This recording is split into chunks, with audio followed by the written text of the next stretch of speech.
waxaan rabnaa si sharaf leh inaan u soo dhaweyno guest of honor uu noo yahay haddee loo istaaga la soo dhaweeyo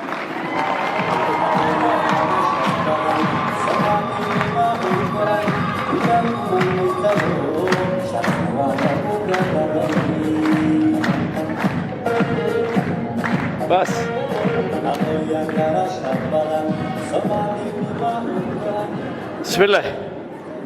بسم الله الرحمن الرحيم الحمد لله رب العالمين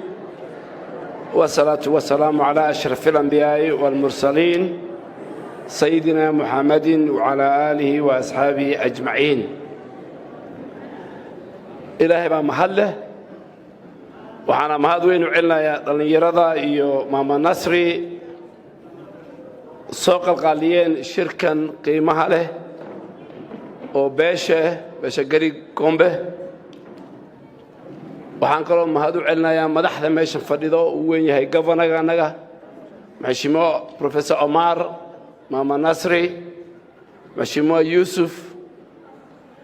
walaalkeen Faisal Abdi Roble waxaan isku baranay wiigi hore Djibouti uu joogay markii shirki Soomaali weyn aan aanay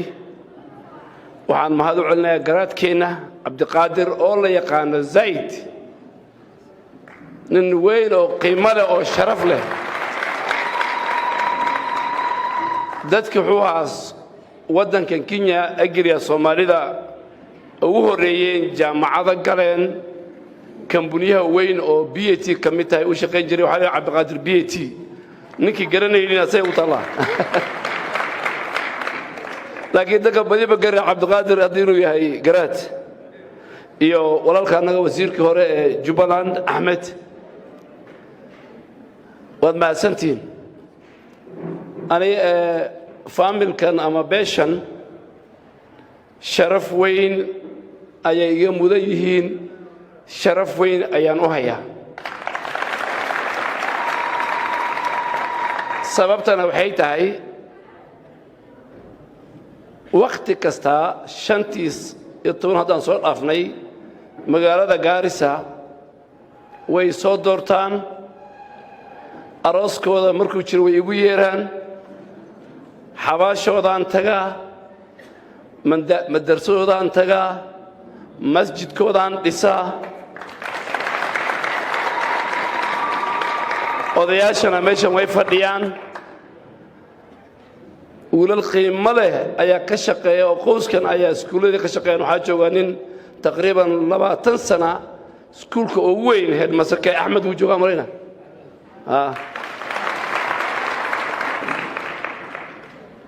فاميل كان هذا كرر جارس يسومالي ذا ودن كان فاميل كان تاريخ بوليه هاي الله الرحمة أذي فاميل كان أي تاريخ سومالي ودن كان أوجتكي وأنا جرنيسين ومرحوم عمر شيخ فارح أنت دليرة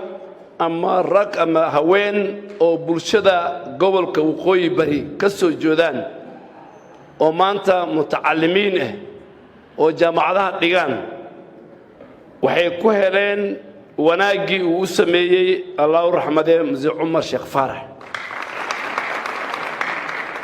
aniga niga hadla ku jiro markii aan dhameeyay iskoolada sare iskoolka primary-ga wuxuu noo raadin jiray iskoolada Kenya oo qiimo badan Alliance Mangu Kenya High dadkii waqtigii 70ga iyo 80ga iyo 90ga waxay ku heleen fursadaas dadaalkii museega naga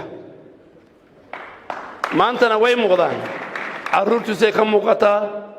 familkiisa ka muuqdaan marka qofka wanaaga sameeyo wanaagiisa uu haraya marka dambana asaga iyo odayaal fara badan ku jiro macallin Idris waa ragii soo habeeyay tacliinta hadda walaalkeen Faisal uu ka hadlayo